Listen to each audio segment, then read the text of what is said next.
Good morning. M5 or 5 ampere guys. Got a 9 amp over there. And we have floor trusses. Every single floor truss is sagging in here, guys, because that has an excessive amount of weight. You're near a body of water, so you're exposed to moisture pretty regularly. Buildings around here, guys, buildings built on sand will settle. Maybe not the whole thing, but parts of it will. If not, components of that build will settle. Everything is in a constant state of decay, guys. Everything. We are material. But we came here a couple years ago, and we were doing some work on that window over there, me and my bro. And we noticed some tile, some cracks in it, and they call it heaving. Your tile starts raising up on one side. It's not your tile that's doing that, it's your floor or your subfloor or your foundation.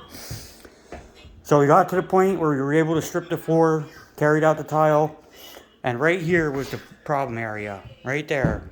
And we have a collapsed floor joist, guys. This is a floor truss, technically. It's collapsed down.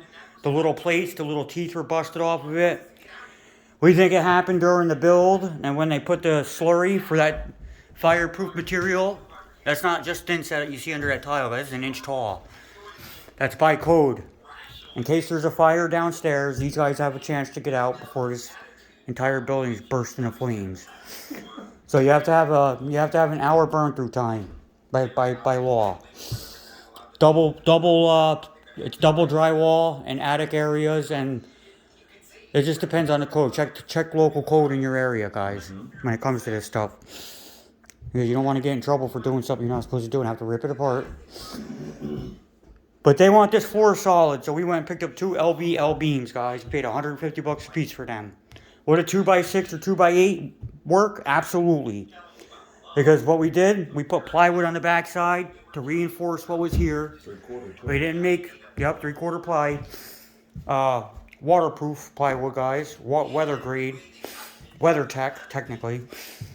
And we had to work around fire extinguishing pipe and other lines, cable, electrical lines, conduit, and an AC line. So my brother masterfully cut that out for that. Now remember, the strength of these isn't side to side, it's up and down. If you look at our level, we're dead nuts right there. But if we did this across the whole floor, you'd have a problem. So what we have to do is we have to split the difference here, because this is all going to be under slurry anyway, for the burn through and the sound deadening qualities that it has. And we have our measurements for our length. We're gonna cut our beam. We're literally gonna rope it up, because we're on the second story. Technically it's the third floor, but they don't count the downstairs as the floor because it's all water passages. In case when the ocean gets angry, guys, it comes up on this beach. Yeah, 15-story building over there. Me and my brother did the roof on that. Did a lot of repair work up there. A lot of modification of existing structures over there to keep water from coming in. So we're going to go downstairs. See how much that beam dipped? That's over an inch. And when they poured that slurry on, guys, the last people that worked here, I think they were watching it sag down, and they just added to it. It was 2 inches thick there. Over 2 inches. About 2.5. See how? Check it out. Watch what it does right about there. See that dip?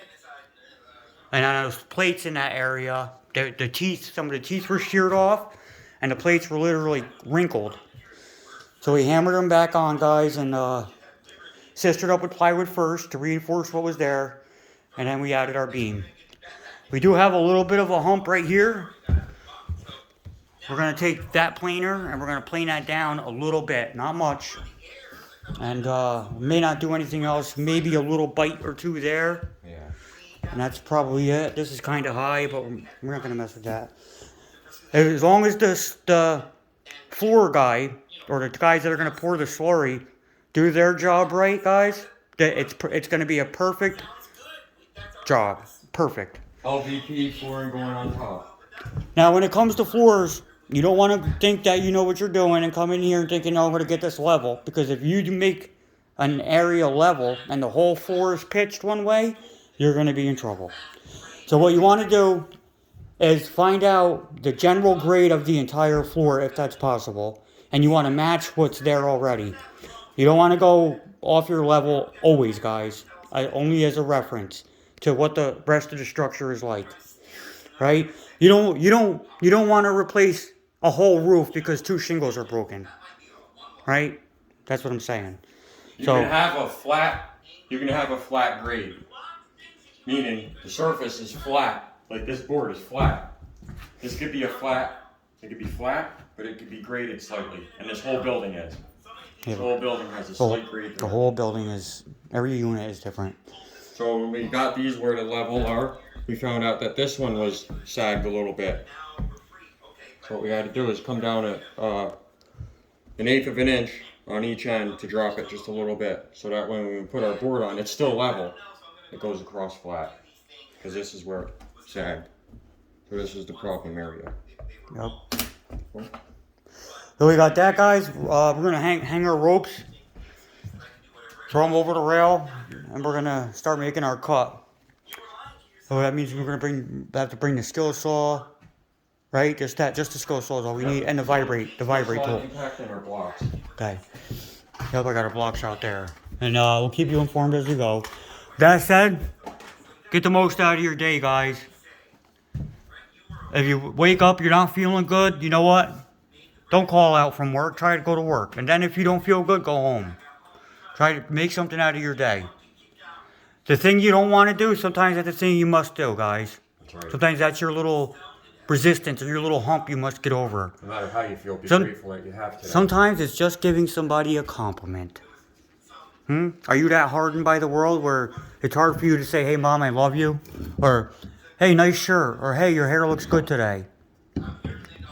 Try doing that, guys. Try being the positivity that you in your heart know you want to see in this world. That's right. It might just change your life. That's right. Talk to you later. Peace.